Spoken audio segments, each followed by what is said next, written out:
अब ये तो जानती हैं कि घोड़े की कीमत उसकी नस्ल से लगाई जाती है, पर नस्ल की कीमत कैसे लगाई जाती है शायद ये आपको नहीं मालूम। नस्ल की कीमत घोड़े के कारनामों से लगाई जाती है मेम साहब। घोड़ों में रहते रहते तुम्हारा दिमाग खच्चरों जैसा हो गया है और तुम्हारा गधी जैसा। च्यवनप्राश खाकर अकेले में यही बात करनी थी क्या? 19 नवंबर 1990 को आई ड्रामा से भरी कारनामा में लीड रोल में विनोद खन्ना, किमी काटकर, फरहा नाज, अमरीश पुरी, पेंटल, निरूपा रॉय, इफ्तिकार, बिंदु और सत्येंद्र कपूर के अलावा कई और कलाकार नजर आए थे। फिल्म के डायरेक्टर, प्रोड्यूसर और स्टोरी राइटर थे रणजीत और गीतकार संगीतकार रविंद्र जैन के लिखे 3 सॉन्ग रखे गए थे। सभी सॉन्ग में बतौर गायक आवाज दी थी शब्बीर कुमार, आशा भोसले, हेमलता, दिलराज कौर, सुशील कुमार और नीना गुप्ता ने।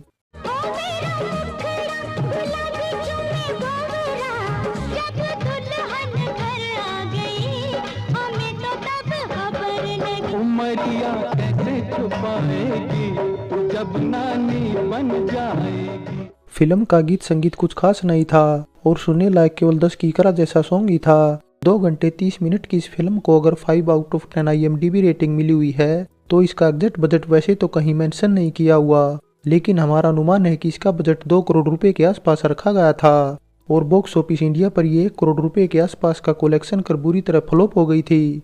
दोस्तों, ये तो बात रही कारनामा के बजट और परफॉर्मेंस की। अब बात करते हैं इससे जुड़े नॉन फैक्ट्स की। फैक्ट 1, बतौर डायरेक्टर, प्रोड्यूसर और स्टोरी राइटर रंजीत की ये डेब्यू फिल्म थी, जिसकी स्टोरी तैयार करने के लिए उन्हें कई फिल्में छोड़नी भी पड़ी थी। लेकिन इसकी शूटिंग शुरू करने में 1-1.5 साल का टाइम लग गया और जब शुरू हो गई तो कंप्लीट होकर रिलीज होने में भी 4 साल का टाइम लग गया। रणजीत ने फिल्म की घोषणा 80 के दशक की शुरुआत से कुछ टाइम पहले की थी और तब इसमें धर्मेंद्र के साथ रेखा और जया प्रदा को कास्ट किया गया था। फिल्म की कुछ शूटिंग भी कर ली गई थी, लेकिन रेखा की वजह से शूटिंग डिले होती रही क्योंकि उस टाइम उनका अमिताभ से अफेयर चल रहा था और श्याम को दोनों को मिलना होता था। इसलिए वे चाहती थी कि रणजीत इसकी शूटिंग सुबह जल्दी शुरू करे, लेकिन जब बात नहीं बनी तो रेखा ने साइनिंग अमाउंट लौटाते हुए फिल्म छोड़ दी और फिर बाद में तो धर्मेंद्र भी बिजी शेड्यूल के चलते डेट्स नहीं दे पाए। लेकिन सन 86 में जब विनोद खन्ना अमेरिका से लौटकर दोबारा फिल्में करने लगे तो रणजीत ने नई कास्ट के साथ दोबारा इसे बनाने का ऐलान कर दिया।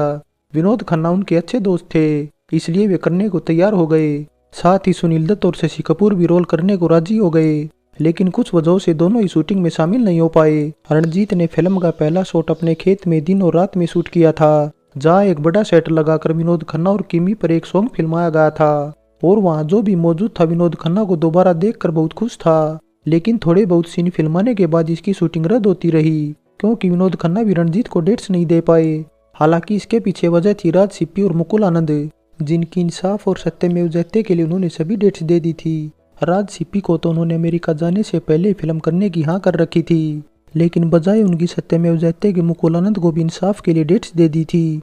फैक्ट 2, बेशक रणजीत स्टोरी लिखने के बाद इस फिल्म को डायरेक्ट और प्रोड्यूस कर रहे थे, लेकिन जिस फील्ड के वे माहिर थे यानी एक्टिंग, उससे उन्होंने दूरी बना ली और केवल 2-3 सेकंड की एक सीन में अपनी वाइफ आलोका के साथ नजर आए थे। हालांकि एक फैक्ट ये भी बनता है कि जिस टाइम उन्होंने शूटिंग स्टार्ट की उसी टाइम एक पुराने स्टार राकेश रोशन भी खुदगर्ज के जरिए बतौर डायरेक्टर डेब्यू कर रहे थे।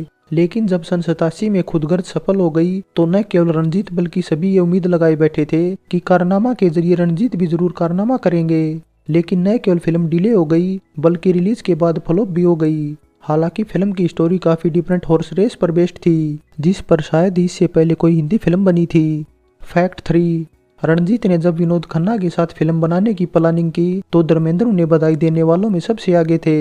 हालांकि तब उन्होंने केवल विनोद खन्ना को ही फाइनल किया था, बाकी कास्ट फाइनल करना अभी बाकी था। इसलिए धर्मेंद्र ने अपनी चहेती अनीता राज की रेखा वाले रोल के लिए सिफारिश कर दी, लेकिन कुछ वजहों से जब वे फिल्म साइन नहीं कर पाई तो रणजीत ने माधुरी दीक्षित को ऑफर दे दिया, लेकिन उनकी ऑन स्क्रीन इमेज के डर की वजह से माधुरी ने उन्हें मना कर दिया, जिसके बाद उन्होंने फराह को साइन कर लिया। लेकिन जया प्रदा वाले रोल के लिए वे किसी मॉडर्न लुक वाली हीरोइन को चाहते थे, इसलिए उन्होंने कई हीरोइनों का स्क्रीन टेस्ट भी लिया और नाजनीन यानी आलोका को फाइनल कर दिया। आलोका ने केवल फिल्म की हीरोइन बनकर काम करने लगी बल्कि रणजीत को असिस्ट करने के साथ फिल्म के हर पहलू में भी उनकी हेल्प करने लगी, जिस वजह से दोनों इतने करीब आ गए कि 30 अप्रैल 1986 को न केवल दोनों ने शादी कर ली बल्कि नाजनीन ने अपना नाम भी बदल कर आलोका कर लिया। हालांकि शादी के बाद आलोका फिल्म तो नहीं कर सकी, लेकिन उनकी सिफारिश पर रणजीत ने किमी काटकर को साइन कर लिया। फैक्ट 4, रणजीत शुरुआत में बप्पी लहरी से संगीत तैयार करवाना चाहते थे, लेकिन कुछ वजहों से बप्पी दा उनके लिए टाइम नहीं निकाल पाए, जिस वजह से रविंद्र जैन को साइन कर लिया गया। हालांकि रविंद्र उस टाइम छोटे बजट की गिनी चुनी फिल्मों में ही संगीत दे रहे थे, लेकिन इसके बाद सन 85 में आई राम तेरी गंगा मैली और रामायण का संगीत हिट हो गया तो उन्हें कुछ बड़े बजट की फिल्में भी मिल गई। फैक्ट 5, कारनामा टाइटल से सबसे पहले सन 79 में शशि कपूर, शर्मिला टैगोर, शम्मी कपूर, प्राण महमूद और रणजीत के साथ मनमोहन देसाई ने भी एक फिल्म की घोषणा की थी, जो एक Hollywood film Alfred Hitchcock north bye north west का हिंदी रीमेक होने वाली थी, लेकिन कुछ वजहों से डिब्बा बंद हो गई। हालांकि बाद में इसे जतिन गोयत ने संजय दत्त के साथ सन 1987 में बनाया, जिसका टाइटल उन्होंने इनाम 10,000 रखा था। 80 के दशक में मुकुल आनंद भी ऐसे डायरेक्टर थे जो कारनामा टाइटल से विनोद खन्ना के साथ फिल्म बनाना चाहते थे, लेकिन इसकी सिर्फ घोषणा ही होकर रह गई, शूटिंग कभी शुरू नहीं हो पाई। फैक्ट 6, अमलन कुसुम घोष से तलाक के बाद नीना गुप्ता अपनी नई पारी की शुरुआत कर रही थी और कारनामा उनकी डेब्यू फिल्म होने वाली थी। हालांकि उन्हें सौम्या आनंद की जगह रिप्लेस किया गया था, लेकिन जब इसकी शूटिंग डिले हो गई तो सन 82 में आई साथ साथ उनकी डेब्यू फिल्म बन गई। फिल्म कारनामा साइन करते टाइम नीना मां नहीं बनी थी, लेकिन जब रिलीज हुई तो वे बिन ब्याही मां बन चुकी थी और उनकी बेटी मसाबा 1 साल की हो चुकी थी। नीना का वेस्ट इंडीज के फॉर्मर क्रिकेटर विवियन रिचर्ड्स के साथ लंबा अफेयर चला था, लेकिन कुछ वजहों से दोनों शादी नहीं कर पाए थे। फिल्म में किमी कार्टर का रोल भी काफी कुछ नीना की लाइफ से इंस्पायर्ड था।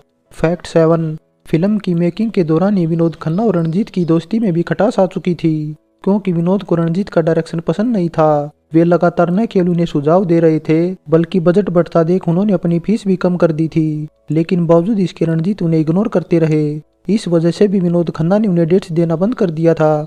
फैक्ट 8, फिल्म में समाल रोल कर रही फरीटा लास्ट ऐसी हीरोइन थी जो शूटिंग के दौरान विनोद खन्ना के साथ अफेयर में शामिल थी। हालांकि दोनों की मुलाकात इसी फिल्म पर खत्म हो गई, क्योंकि विनोद खन्ना ने इसी साल कविता से अपनी दूसरी शादी कर ली थी। फैक्ट 9, लॉरेंस डिसूजा फिल्म के सिनेमेटोग्राफर थे, लेकिन आउटसाइड डायरेक्शन की यह उनकी लास्ट फिल्म थी, क्योंकि इसके बाद उन्होंने केवल उन्हीं फिल्मों की सिनेमेटोग्राफी की जिनको उन्होंने खुद डायरेक्ट किया था। फैक्ट 10, बेशक रणजीत इस फिल्म से सफल डायरेक्टर नहीं बन पाए, लेकिन इसके बाद भी उन्हें उम्मीद थी कि वे जरूर अच्छे डायरेक्टर बनकर दिखाएंगे, और इसीलिए उन्होंने इसके बाद आशिकी फेम उभरते स्टार राहुल राय, दीपक तिजोरी और अनु अग्रवाल की तिकड़ी को लेकर गजब तमाशा टाइटल से एक फिल्म की घोषणा कर दी। फिल्म सन 92 में टाइम पर रिलीज भी हो गई, लेकिन बुरी तरह पिटने से वे दोबारा डायरेक्शन करने की हिम्मत नहीं कर पाए और फ्लॉप डायरेक्टर की लिस्ट में नाम लिखवा गए। फैक्ट 11, 70 के दशक में विनोद खन्ना के अपोजिट नजर आने वाली बिंदु इस फिल्म में उनकी सास के रोल में थी। फैक्ट 12, फिल्म के एक सॉन्ग में कोरियोग्राफर गणेश आचार्य पहली बार बतौर बैकग्राउंड डांसर नजर आए थे, हालांकि इसका उन्हें क्रेडिट नहीं मिला। फैक्ट 13, रणजीत ने फिल्म में दोनों हीरोइनों के विनोद खन्ना के साथ हॉट सीन शूट किए थे, लेकिन उनमें से कुछ पर सेंसर बोर्ड ने कैची चला दी थी, जिसके बाद रणजीत को कुछ सीन री एडिट करने पड़े थे।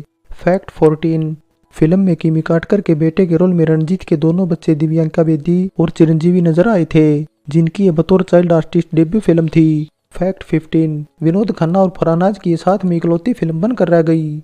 दोस्तों, ये तो बात रही कारनामा से जुड़ी अननोन फैक्ट्स की। अब बात शूटिंग लोकेशन की करें तो इसकी शूटिंग मुंबई के RK studio, SL studio, Mahalakshmi race course, Anand bungalow, Burmah Shell, China Creek और द फ्लाइंग रायगढ़ में की गई थी। शूटिंग लोकेशन के बाद अब बात टॉप 5 फिल्मों की करें तो उस साल फिल्म दिल टॉप पर थी, नंबर 2 पर थी घायल, 3 पर आज का अर्जुन, 4 पर अग्निपथ और नंबर 5 पर किशन कन्हैया थी, तो कारनामा टॉप 30 में भी नहीं थी। टॉप 5 फिल्मों के बाद अब बात 36 में फिल्म फेयर की भी कर ली जाए तो इसे किसी भी कैटेगरी में एक नॉमिनेशन तक नहीं मिल पाया था। फाइनली दोस्तों, रणजीत ने फिल्म को कुछ फिरोज खान स्टाइल में फिल्माया था। विनोद खन्ना और किमी काटकर का अंडर वाटर सीन फिल्म का सबसे हॉट और बेस्ट सीन था, तो ये हॉर्स रेस और लव ट्रायंगल सब्जेक्ट पर बेस्ड थी, जिसे रणजीत अच्छे तरीके से फिल्माने में नाकाम रहे। फिल्म के बुरे कलेक्शन का अंदाजा इसी बात से लगाया जा सकता है कि मुंबई के मराठा सिनेमा से ये 2-3 हफ्तों में ही हटा दी गई थी। और दोस्तों, अगर आपको हमारे द्वारा दी गई जानकारी पसंद आई है तो कमेंट, लाइक और शेयर करने के साथ चैनल सब्सक्राइब जरूर करें।